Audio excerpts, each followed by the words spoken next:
Nadreen, इस वक्त जो सबसे अहम मामला है वो एक्सटेंशन का है, और जब तक एक्सटेंशन मुकम्मल नहीं हो जाती किसी किस्म का एडवेंचर पाकिस्तान में नहीं होना चाहिए, और ये बहुत ज़रूरी है कि तमाम आवाज़ें खामोश रहें, एक्सटेंशन के रास्ते में कोई रुकावट ना आए। देखिए, आर्मी चीफ को एक्सटेंशन लेने के लिए दो जगहों पे लोगों को खुश रखना पड़ेगा।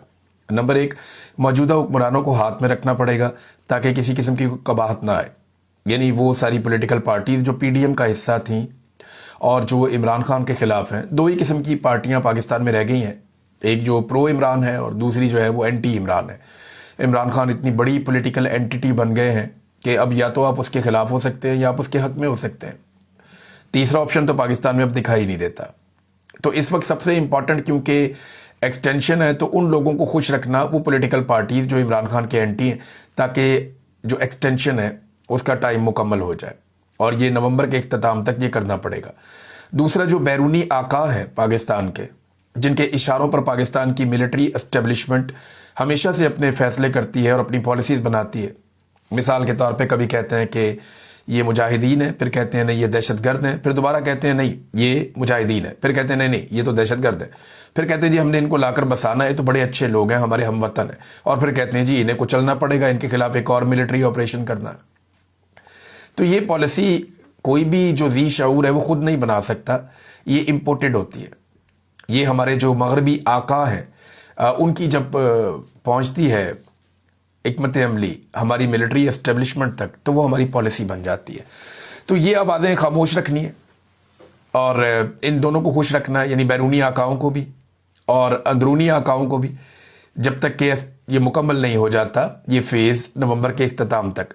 सबसे जो ताकतवर आवाज़ है वो इमरान खान साहब की है, तो उन्हें काबू रखना बहुत ज़रूरी है। तो उसके लिए एक तो ये है कि तोशाखाना 2 का जो केस है उसे 27 नवंबर तक पहुंचा दिया गया, यानी 29 नवंबर को नया आर्मी चीफ आता है नॉर्मली, लेकिन 27 नवंबर तक जानबूझकर पहुंचा दिया गया ताकि कोई कबाहत ना रहे। वैसे भी 27 को जज कह सकता है तबीयत ठीक नहीं है, या वो ट्रैफिक जैम है, कुछ भी। पाकिस्तान में छोटे मोटे बहाने से भी 2-4 दिन निकल जाते हैं, और ज़रूरत पड़ी तो इसको मज़ीद लंबा भी किया जा सकता है। देखिए, अब जो GHQ हमला केस है इस हवाले से, या जो 9 मई के मुकदमात हैं, इन केसेस को भी वीडियो लिंक के ज़रिए समाअत की जाएगी। पंजाब ने इसकी मंजूरी दे दी है, और यानी कोई अगर रास्ता है इमरान खान साहब की आवाज़ बाहर आने का तो उसे बंद किया गया, और कोशिश ये की जा रही है कि एक्सटेंशन के मामला खैर व आफियत के साथ मुकम्मल हो जाए। हालांकि कुछ टाउट्स गला फाड़ के बार बार ये कह रहे हैं कि जी एक्सटेंशन तो हो चुकी है, अब तो मुद्दत मुलाजमत 5 साल है, लिहाजा 5 साल के लिए ये वाला आर्मी चीफ रहेगा, और नेक्स्ट आर्मी चीफ जो आएगा वो भी 5 साल के लिए आएगा। और अगर इसी आर्मी चीफ को एक और एक्सटेंशन मिलती है तो इस आर्मी चीफ के टोटल 10 साल हो जाएंगे। चले देखते हैं कितने साल होते हैं कितने नहीं होते हैं, तो मेरा रब जानता है। ख्वाजा आसिफ ने एक बात कही कि मुल्क न्याजी लॉ के तहत नहीं चल सकता। वज़ीर दिफा है पाकिस्तान के, ये इमरान खान साहब की उस बात का जवाब है जहां इमरान खान साहब कहते हैं कि मुल्क आसिम लॉ के तहत नहीं चल सकता। तो अब उसका जवाब दे रहे हैं ख्वाजा आसिफ कि वो न्याजी लॉ उन्होंने एक मुतारफ़ करवा दी टर्मिनोलॉजी, लेकिन मुल्क को जो है वो चलाना है, वो तो आइन और कानून के मुताबिक चलाना है। किसी और का ला तो इस मुल्क में चलेगा नहीं। जब तक मुल्क आइन और कानून के मुताबिक नहीं चलेगा मुल्क आगे बढ़ेगा नहीं, और यही पाकिस्तान का मुस्तकबिल है। ये बात ख्वाजा आसिफ को भी पता है, नवाज शरीफ को भी पता है। नवाज शरीफ तो वैसे घोड़े बेचकर सो गए हैं, बिल्कुल खामोश हैं। भाई को वज़ीर आज़म बनवा लिया, बेटी को वज़ीर आला बनवा लिया, खुद जो है वो इंजॉय कर रहे हैं, लेकिन मियाँ साहब की सियासत बर्बाद हो गई है। ये एक तकलीफ उनके अंदर हमेशा मौजूद रहेगी। एक और बयानिया नाज़रीन बड़ा इंटरेस्टिंग है, और ये भी एक टाउट के ज़रिए कहलवाया गया। बयानिया ये है कि 9 मई हमारा 9/11 था। 9/11 पे ना अमेरिका में ट्विन टावर्स के ऊपर जहाज़ आकर टकराए थे और ट्विन टावर्स तबाह हो गए थे। उसके बाद अमेरिका पूरा का पूरा बदल गया, बल्कि पूरी दुनिया का सिस्टम ही बदल गया। इंटरनेशनल एयरपोर्ट्स के ऊपर जो चेकिंग के सारे मेयारात हैं वो तब्दील हो गए, पूरी दुनिया का स्ट्रक्चर ही तब्दील हो गया, हर चीज़ अजीबोगरीब हो गई। नई जंगें इस बुनियाद के ऊपर शुरू हो गई 9/11 के बाद। तो अब ये जनाब पाक फौज ने या इसकी तरफ से मिलिट्री एस्टेब्लिशमेंट का बयानिया एक टाउट के जरिए सामने आया कि 9 मई हमारा 9/11 था।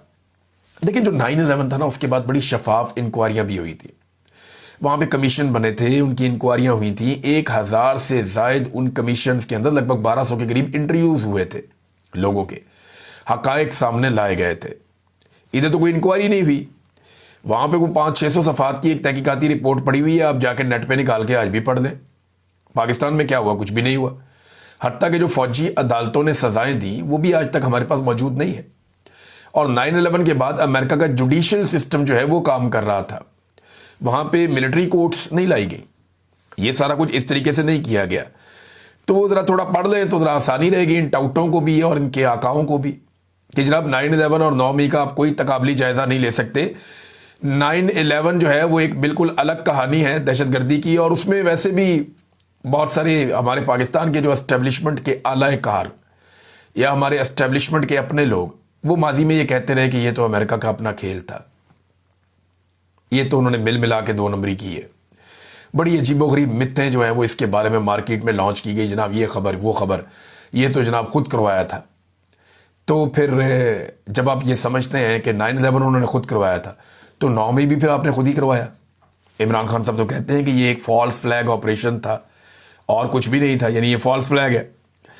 नाज़रीन, खैबर पख्तूनख्वा में नए सूबाई वज़रा ने हलफ उठाया। इस हवाले से 2 चीज़ें मैं आपके सामने रखूँगा। नंबर 1 तो ये कि मुख्तसर काबीना ने हलफ उठाया, अच्छे वज़ीर हैं जो सारे रखे, अच्छी शोहरत के मालिक लोग हैं जिन्हें वज़ीर बनाया गया, यानी PMLN और पीपल्स पार्टी की तरह ये जो ताकतवर बड़े लोग होते हैं, बड़े ख़ानदान होते हैं, या वो लोग जो बड़े पैसा वैसा इस्तेमाल करते हैं सियासत में, उन्हें नहीं बनाया गया, बल्कि यहाँ ये देखा गया कि कौन आदमी किस काबिलियत का मालिक है। तो एक जो काबीना बनी है उसके बारे में बहुत सारे लोग ये कह रहे हैं कि एक बैलेंस काबीना है। हाँ, ये ज़रूर कह रहे हैं कि कुछ और लोगों को होना चाहिए था, लेकिन जो है उनके बारे में कोई एतराज़ नहीं कर रहा, सिवाय इसके कि कुछ लोगों ने कहा कि ख़वातीन इसमें नहीं है। ख़वातीन भाईजान कोई पल्ले से डाल लें, वो ख़वातीन लाएँ कहाँ से? एक ख़ातून सिर्फ इलेक्शन जीती थी, सुरैया बीबी, जो जनरल नशिस्त पे जीती थी खैबर पख्तूनख्वा से, चित्राल से। वो जो खातून है उन्हें बना दिया गया डिप्टी स्पीकर। अब डिप्टी स्पीकर और वज़ीर का ओहदा साथ साथ तो नहीं चलेगा ना, या तो वज़ीर रहेंगी या डिप्टी स्पीकर रहेंगी। तो काबीना में तो अरकान असेंबली आते हैं, और जो ख़वातीन को लाने की आप कह रहे हैं बात कि ख़वातीन को ज़रूर काबीना में रखा जाए, तो कैसे रखा जाए? ख़वातीन है ही नहीं।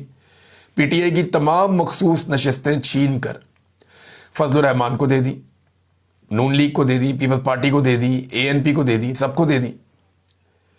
सब ने बहती गंगा में हाथ धो लिए, माल गनीमत इकट्ठा कर लिया। तो PTI की जब सीटें ही आप ले गए ख़वातीन की, तो वो किसी खातून को कैसे बनाए, कैसे बनाए वो किसी खातून को अपनी काबीना का रुकन? हो सकता है फ्यूचर में कोई मुशीर वगैरह आ जाए, कोई खातून, लेकिन ये तो रास्ता खुद पाकिस्तान के इलेक्शन कमीशन ने और पाकिस्तान की अदालतों ने मिलकर ये रास्ता बंद किया है।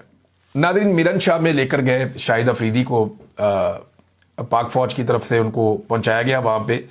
ये एक स्पॉन्सर्ड किस्म का दौरा था जिसमें फ़ौज उन्हें लेकर गई, उन्हें मुख्तलिफ जगहों पे चलाया फिरा, म्यूज़िक लगाया साथ, और उनकी वॉक, उनका फिरना टुरना, ये सारा दिखाया गया। शाहिद अफरीदी ने जो दिखाया या बोला वो हकीकत उससे बहुत मुख्तलिफ है। मिरन शाह में वो जो तस्वीर कशी कर रहे हैं वो सिर्फ उन एरियाज़ की है जहाँ पे मिलिट्री का पूरा कंट्रोल है, या वो खुद बैठे हुए हैं।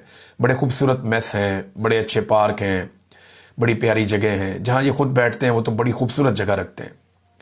लेकिन मामला ये है कि जहाँ पे लोग रह रहे हैं, जिन बाज़ारों में, गलियों में, कूचों में, जिन पहाड़ों पे, जिन घरों में, उनके हालात अगर आप चेक करें तो आपको पता चलेगा कि एक्चुअली इस वक्त मिरन शाह के लोग किस सूरत हाल का सामना कर रहे हैं। बहरहाल मेरा इसमें कोई एतराज़ नहीं है, बहुत सारे लोग जाते हैं, लेकिन शाहिद अफरीदी इन्हीं पहाड़ों से निकल कर गया और आज उसके अपने बच्चे महफूज हैं, तो वो कराची में, और फैमिली अपनी महफूज है, तो दूसरों के बच्चे मारे जा रहे हैं इस लड़ाई में। तो इस जंगी जनून के हक़ में बयान देने की बजाय मेरे ख्याल में अक्ल वाली बात करनी चाहिए। खिलाड़ी वैसे भी अमन के सफ़ीर होते हैं, जंग के पैरोकार नहीं होते, लेकिन ये जंगी जनून ने एक पागलपन है। और शाहिद अफरीदी वैसे भी अपनी हर चीज़ को GHQ के साथ जोड़ते हैं, फ़ौज के साथ जोड़ते हैं, लिहाजा वो उनको तो जहाँ वो कहते हैं वो चले जाते हैं। लेकिन फ़ौज के लिए सोचने की बात यह है कि आप तो खुद इस मुल्क के हीरो हुआ करते थे, आपके तो डंके बजते थे। ये शाहिद अफरीदी जैसे छोटे मोटे लोग तो आपके साथ खड़े होकर बड़ा फ़ख्र महसूस करते थे और कोशिश करते थे कि थोड़ा सा इनको भी फ़ायदा हो जाए। लेकिन आज हालात ये आ गए हैं कि अपने बयानिए की तरवीज के लिए शाहिद अफरीदी जैसे लोगों को लाकर खड़ा करना पड़ता है। यहाँ तक पाकिस्तान की अफवाज कैसे पहुंची, मिलिट्री एस्टेब्लिशमेंट की गलत पॉलिसीज की वजह से। ये शाहिद अफरीदी जैसे लोग कुछ नहीं बेचते थे, कोई इनकी टके की औकात नहीं थी इस इदारे के सामने, लेकिन आज इसी इदारे को अपने आप को खड़ा करने के लिए शाहिद अफरीदी जैसे लोगों का सहारा चाहिए। ये हकीकत है, आप जो मर्जी कहते रहे इस पे, यानी आप इससे भाग नहीं सकते। रियलिटी है ये। कभी किसी को लाकर लॉन्च करना पड़ता है, कभी किसी मोटिवेशनल स्पीकर को आगे करना पड़ता है, कभी किसी और को आगे करना पड़ता है। अवाम का हक मारना बंद कर दें, इलेक्शन की चोरी बंद कर दें, अवामी मुंतखब नुमाइंदों को फैसले करने दें, पाकिस्तान के अंदर नफरत की सियासत ख़त्म कर दें और अमन आने दें, तो मेरे ख्याल में चीज़ें वापस नॉर्मलाइज हो सकती हैं। लेकिन जो किया जा रहा है कि पाकिस्तान में ना रूल ऑफ लॉ है, ना आज़ादी इज़हार राय है, ना मैंडेट का एहतराम है, ना इंसानी हुकूक है। जब ये सारी चीज़ें आप ख़त्म करते हैं तो फिर आपको ऐसे कमज़ोर सहारे चाहिए होते हैं जिस तरह आप ढूंढ रहे हैं, और ताकत के बलबूते पे कहाँ तक ले जाएंगे मामला। ये मैं मुल्तान की एक वीडियो देख रहा था, इसमें ये थोक के हिसाब से मौलवी बैठाए हुए एक ही स्टेज पे, पीटीआई के जो बंदे थे ना वो प्रेस कॉन्फ्रेंस करते थे, एक एक करके उनको लाया जाता था। आज एक की प्रेस कॉन्फ्रेंस, कल दूसरे की, परसों तीसरे की, एक एक करके आ जाओ। वो पीटीआई से अपने आप को अलग करते थे, एक रटा रटाया एक स्क्रिप्ट था। वो बताते थे जनाब के हम पीटीआई से कोई ताल्लुक़ नहीं है, हम अपने आप को उससे अलग करते हैं और हम पाक फ़ौज का एहतराम करते हैं, हम रियासत पाकिस्तान के वफादार हैं, और इस किस्म के कुछ जुमले थे। वो एक ही बयानिया था, एक ही स्क्रिप्ट था, वो चलता था जो पीटीआई के साथ होता रहा 9 मई के बाद। अब ये तरीके लब्बैक के मौलवी इकट्ठे करके उन्होंने बैठा दिया एक ही स्टेज पे, वो बेचारे भी सेम वही बातें कर रहे हैं। इज्तिमाई प्रेस कॉन्फ्रेंस करवा दी उन्होंने कि इकट्ठे करो, बिठाओ इनको स्टेज के ऊपर। अब वो भी बेचारे वहाँ पे पाक फौज जिंदाबाद और इस किस्म की, और हम जनाब बिल्कुल पाकिस्तान के साथ हैं, रियासत के वफादार हैं, वो वफादारियों के बेचारे यकीन दिला रहे हैं मौलवी। हमारा टीएलपी से कोई ताल्लुक नहीं है, एहतजाज करने का फैसला गलत था, जैसे पीटीआई वाले कहते थे इमरान खान का फैसला गलत है। लेकिन मुझे हैरत हुई कि पीटीआई का बड़ी मुश्किल से एस्टेब्लिशमेंट को एक बंदा मिलता था, मार मार के गायब करके जलील करके लेकर आते थे, वो फिर बेचारा बोलता था, और वो बोलता भी था, तकलीफ के अंदर उसकी नजर आती थी चेहरे पे। लेकिन मौलवी तो नस नस के आए ने। मुझे बड़ी यानी खुशगवार हैरत हुई कि तरीके लब्बैक के जो मौलवी हैं, इन्होंने जितनी छलांगें मारी थी, जितने ये बुलंदो भाग दावे करते थे, ये कहते थे इंज कर देंगे, इंज कर देंगे, वो पीटीआई वालों को कहते थे नच्चन वालियों के बच्चे, और पता नहीं क्या कुछ यार। कैसे वैसे अल्लाह ताला का भी क्या कानून है, मेरा रब कितना ताकतवर है, कितना बेनियाद है। इन मौलवियों को इनकी औकात दिखाई मेरे अल्लाह ने। ये सारे पीटीआई की एक औरत को तोड़ने के लिए एस्टेब्लिशमेंट को जोर लगाना पड़ता था। यास्मीन राशिद आज भी नहीं टूटी, और ये मौलवी थोक के हिसाब से इकट्ठे हो गए, आ गए, सिर्फ थोड़ा सा इनको वो वजीफा मिल गया, थोड़ा सा हल्का सा इनको डंडा दिया, सारे लाइन में लग के कह रहे जी साड़ा कोई तल्लक नहीं। और हम देखिए ये मकाफात अमल है। पीटीआई को भी वही लोग मार रहे थे, तहरीक लब्बैक को भी वही लोग मार रहे हैं। पीटीआई ने बर्दाश्त किया, तहरीक लब्बैक से नहीं हुआ, सादी सी बात है। लेकिन मारने वाले हाथ वही है। पाकिस्तानियों को कम से कम ये समझ आनी चाहिए कि ये एक एक करके सबको मारेंगे, क्योंकि बारी बारी सबकी बारी। जब किसी के पास ताकत होती है ना या इक़्तिदार होता है, तो वो ये चाहता है कि वो अल्टीमेट हो, वो कभी भी उसके अंदर शराकत नहीं चाहता। तो एक एक करके ये सबको दबा लेंगे, और ये मैं और आप होता हुआ देखेंगे। अफगानिस्तान के बॉर्डर पे नादरीन इस वक्त नफरत का एक बीज बोया जा रहा है जो इंतहाई खतरनाक है। 20 दिन हो गए लगभग, और ये वहीद मुराद है सहाफ़ी, उन्होंने रिपोर्ट भी किया है। 20 दिन हो गए, वो 400 के करीब ट्रक खड़े हुए हैं वहाँ पे, उनमें ख़वातीन, बच्चे, बुजुर्ग और अफ़गान शहरी हैं, जिन्हें ज़बरदस्ती इकट्ठा करके ट्रकों में ठूंस कर पहुँचाया गया कि इनको अफ़गानिस्तान भेजना है, और 20 दिन से रास्ते भी बंद किए हुए हैं। अब वो बेचारे ट्रकों के अंदर फंसे हुए हैं। अब 400 ट्रकों में इंसान भरे हुए हैं, कोई जानवर नहीं है। जानवर भी इतनी देर में फेडअप हो जाता है, यानी फारग हो जाता है जानवर भी। और आपने 400 ट्रकों में इंसान भर के वहां पे खड़े किए हुए हैं, उनमें खवातीन भी हैं, बच्चे भी हैं। वो बेचारे खाएं कहाँ से, वॉशरूम किधर है, उनकी इंतजामात बेचारों के कहाँ हैं। वो 20 दिन से इंतजार कर रहे हैं कि किसी तरह हमें ये बॉर्डर खुले, भाई इधर नहीं रहने देते तो हमें उधर जाने दो। तो ये एक तजलील की जा रही है। इतनी ज़बरदस्त मेहमान नवाजी के बाद, कई दहाइयों की मेहमान नवाजी के बाद, इस तरीके से जलील और रुसवा करके अफगानियों को वापस भेजने की पॉलिसी कोई अक्लमंदी नहीं है। आपने नेकी की और नेकी को दरिया में नहीं डाला, आपने नेकी ज़ाया ही कर दी। आपने जो भी किया कराया उसके ऊपर खुद पानी फेर दिया। अब ये जो 400 ट्रकों के अंदर लोग हैं, ये वापस जाएंगे जब वहाँ अफगानिस्तान में, تو یہ جہاں جہاں جائیں گے وہاں لوگوں کو کیا بتائیں گے ان کے ساتھ کیا سلوک ہوا؟ اس سے محبت بڑھے گی یا نفرت بڑھے گی؟ یعنی میری سمجھ سے باہر ہے کہ ملٹری اسٹیبلشمنٹ کے دماغ میں اس وقت چل کیا رہا ہے، یہ ایک بیوقوفی ہے اور انسانی حقوق کی خلاف ورزی ہے۔ یعنی اگر آپ نے ان کو نہیں نکالنا، یہ افغانستان کی طرف سے کوئی بیان بھی آیا، انہوں نے کہا جی اگر آپ نے ہمارے بندوں کو ابھی نکالنا ہے تو پھر بارڈر کھول دیں، اور اگر اپنے افغانیوں کو ابھی بارڈر آپ نے نہیں کھولنا تو کچھ عرصہ افغانیوں کو نکالنا آپ روک دیں تاکہ وہ اپنی زندگی تو گزار لیں۔ اب پورے پاکستان سے بندے ہانک کے آپ لے گئے بارڈر پہ اور بارڈر کو آپ نے بند کر دیا۔ تو یہ ایک افسوسناک صورتحال ہے۔ اس صورتحال پہ فوری طور پہ حکومت کو کوئی نہ کوئی ایکشن لینا چاہیے۔ ناظرین، جو شدید ترین مخالف ہیں نا عمران خان صاحب کے، وہ بھی اب ان کی تعریفیں کرنا شروع ہو گئے۔ مثال کے طور پہ یہ حفیظ اللہ نیازی صاحب نے بڑا زبردست اپنے کالم کے اندر ایک حصہ لکھا، میں آپ کو انہی کا پڑھ کے سناتا ہوں۔ یہ بدترین مخالف ہیں عمران خان صاحب کے، یعنی میکسیمم نفرت عمران خان صاحب سے جو لوگ کر سکتے ہیں ان میں سے ایک مجھے ایسا لگتا ہے کہ حفیظ اللہ نیازی صاحب بھی ہیں۔ وہ کیا کہتے ہیں؟ وہ کہتے ہیں 9 مئی کے بعد مقتدرہ نے یعنی اسٹیبلشمنٹ نے گنتی کے بجائے تول کر پی ٹی آئی کے ایم این ایز اور ایم پی ایز اکٹھے کیے، معافی مانگنے والوں کو فی الفور رفعتیں مل گئیں، خام خیالی کی پارٹی ہو گئی خالی اور مرزا یار خوب دندنائے گا۔ الیکشن 8 فروری کے نتائج یکسر الٹ، مشکلات بڑھا گئے، مایوسی کفر ہے، چنانچہ حوصلہ نہیں ہارا اسٹیبلشمنٹ نے، فوراً نئی حکمت عملی ترتیب دی اور پی ٹی آئی کی عادت میں باہمی تصادم کو فروغ دینے کا ٹارگٹ انہوں نے شروع کر دیا تاکہ پارٹی زمین بوس ہو جائے۔